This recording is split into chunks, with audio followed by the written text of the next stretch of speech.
अस्सलाम वालेकुम भाई सारे साडे वालेकुम सलाम। ਇਹਨਾਂ ਕੋਈ ਸਲਾਮ ਨਵਾਂ ਨਵਾਂ ਸਿੱਖਿਆ। ਅਸਲ ਵਿੱਚ ਸਾਰੇ ਨਵੇਂ ਨਵੇਂ ਮੁਸਲਮਾਨ ਹੋਏ ਨੇ। ਪਹਿਲੇ ਕੋਈ ਸਿੱਖ ਸੀ, ਕੋਈ ਈਸਾਈ ਸੀ, ਕੋਈ ਖੱਤਰੀ ਸੀ ਤੇ ਕੋਈ ਪਠਾਨ ਸੀ।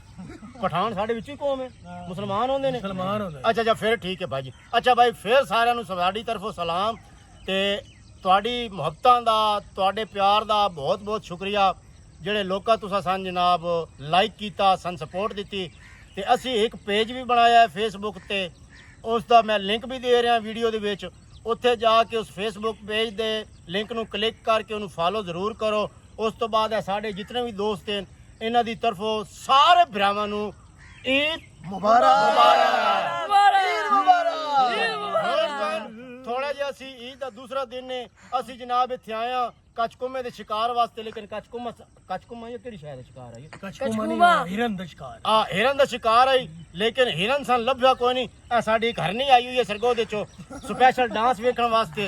ते इस दे नाल जनाब साडी है जल कुकड़ उर्फ रेशमा।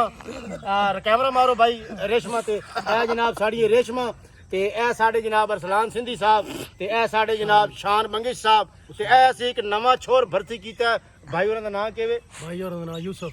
भाई ਤੁਹਾਡਾ ਨਾਮ यूसुफ है? नहीं अजब गोल। अजब गोल। एक्टिंग ख्याल नाल कीती कर। ਇਹ ਨਾਰਾਜ਼ ਨਹੀਂ ਹੋਣਾ, ਮੈਂ ਮਾਰ ਮਾਰ ਕੇ ਐਕਟਿੰਗ ਵੀ ਕਰਾ ਲੈਣਾ। ਤੇ ਉਸ ਤੋਂ ਬਾਅਦ ਅੱਜ ਤੁਹਾਨੂੰ ਇੱਕ ਸੌਂਗ ਦੇ ਉੱਤੇ ਗਾਣਾ ਸੁਣਾ ਰਿਹਾ। ਸਾਡਾ ਜਨਾਬ ਭਾਈ ਉਸਮਾਨ ਬਹੁਤ ਪਿਆਰਾ ਡਾਂਸ ਕਰਦੇ ਨੇ। ਐਸਾ ਡਾਂਸ ਤੁਸੀਂ ਦੁਨੀਆ ਦੇ ਉੱਤੇ ਨਹੀਂ ਵੇਖਿਆ ਹੋਣਾ ਜਿਤਨਾ ਕੰਜਰਖਾਨਾ ਡਾਂਸ ਦੇ ਵਿੱਚ ਇਹ ਕਰਦੇ ਨੇ। ਤੇ ਲਿਹਾਜ਼ਾ ਭਾਈਜਾਨ ਸ਼ੁਰੂ ਹੋ ਜਾਓ। चलो जी, हाँ जी, चलो जी, ਬੰਦ ਕਰ ਦੇ।